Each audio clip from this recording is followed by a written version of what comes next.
अरे मुला, तू उगाच का घाबरतोस? मी सदैव तुझ्या पाठीशी उभा आहे. जोपर्यंत तुझ्या माझ्यावर विश्वास आहे तोपर्यंत या जगात तुझा बालही बाका होणार नाही. संकटे ही वाऱ्याच्या झुळकीसारखी येतात आणि जातात. तू फक्त स्थिर राहा. हा आळस सोडून दे. जो माणूस कष्ट करायला घाबरतो त्याला माझे दर्शन कधीच घडणार नाहीत. तुझे हात पाय चालत आहेत तोपर्यंत मेहनत कर. कष्टाच्या घामातूनच भाग्याचा उदय होतो हे विसरू नकोस. तुझे प्रारब्ध मी बघून घेईन. तू तुझ्या नशिबाची चिंता करू नकोस. तू फक्त तुझे कर्म प्रामाणिकपणे कर. जर तुझ्या कर्मात सचोटी असेल तर तुझे ब्रह्मलिखित बदलण्याचे सामर्थ्य मी ठेवतो. हा मी पणा कुठवर मिरवणार?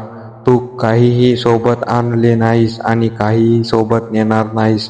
हा देह, ही माया सर्व नश्वर आहे. जोपर्यंत तू स्वतःला कर्ता मानतोस तोपर्यंत तू दुःखी राहशील. सर्व माझ्यावर सोडून बघ, तू हलके वाटेल. माझे नाम घेताना मनापासून घे. केवळ ओठांनी स्वामी स्वामी म्हणण्यापेक्षा अंतःकरणातून मला हाक मार. तुझे मन जेव्हा शुद्ध असेल तेव्हा तुला थांब अक्कलकोटला येण्याची गरज नाही. मी तुझ्या घरातच प्रकट होईन. दुसऱ्यांचे अश्रू पुसायला शिर.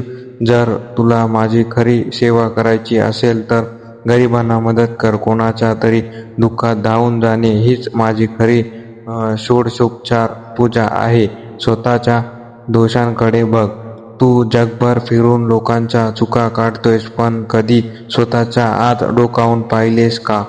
जो स्वतःचे दोष शोधून ते सुधारतो तोच खरा भक्त. संयम आणि सबुरी राख. तुला सर्व काही लगेच हवे असते, पण निसर्गाचा एक नियम आहे. झाडाला पाणी घातल्याबरोबर फळं येत नाहीत. त्यासाठी ऋतू यावा लागतो. तुझी वेळ येईल तोवर धीर धर. सत्याची साथ सोडू नकोस. खोटे बोलून तू जगाला फसवू शकशील पण मला नाही. सत्याचा मार्ग कठीण वाटेल पण त्या मार्गाचा शेवट कायम सुखाचा असतो. गुरुवार अढळ निष्ठा ठेव. गुरु हे त्या दीपस्तंभासारखे आहेत जे तुला वादळात दिशा दाखवतात. संशय घेऊ नकोस. केवळ श्रद्धेने चालत राहा.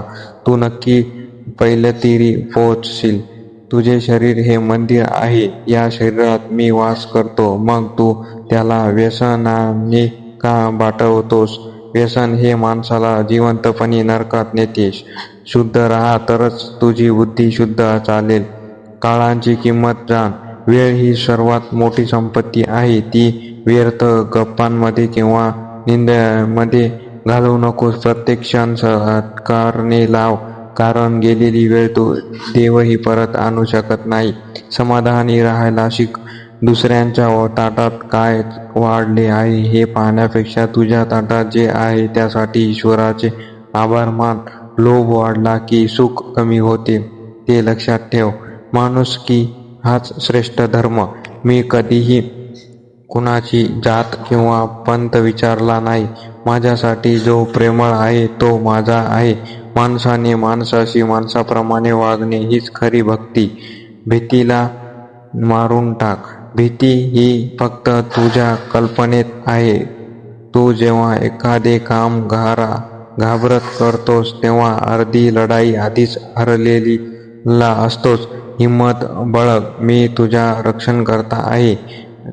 विचारांचे बीज चांगले पेर. तुझ्या मनात जे विचार येतील तेच तुझे आयुष्य घडेल. जर तू मनात द्वेष आणि मत्सर ठेवला तर तुला सुख कधीच मिळणार नाही. नेहमी मंगल विचार कर. तुझे कर्तव्य प्रामाणिकपणे पार पाड. मुलांबाळांचे संगोपन करणे, संसाराची जबाबदारी उचलणे ही सुद्धा माझीच सेवा आहे. संसार सोडून जंगलात जाण्याची गरज नाही. संसारात राहून मला विचारू नकोस. इतकेच. मुक्या प्राण्यांवर दया कर. जो प्राण्यांना छळतो तो माझा भक्त असूच शकत नाही. प्रत्येक जीवात माझा अंश आहे. कोणाला आनंद देता आला नाही तरी चालेल पण कोणाला दुःख देऊ नकोस. संकट ही तुझी कसोटी आहे. जेव्हा तुला वाटते की सर्व रस्ते बंद झाले आहेत तेव्हा समज की मी तुला नवीन रस्ता दाखवण्यासाठी तयार आहे.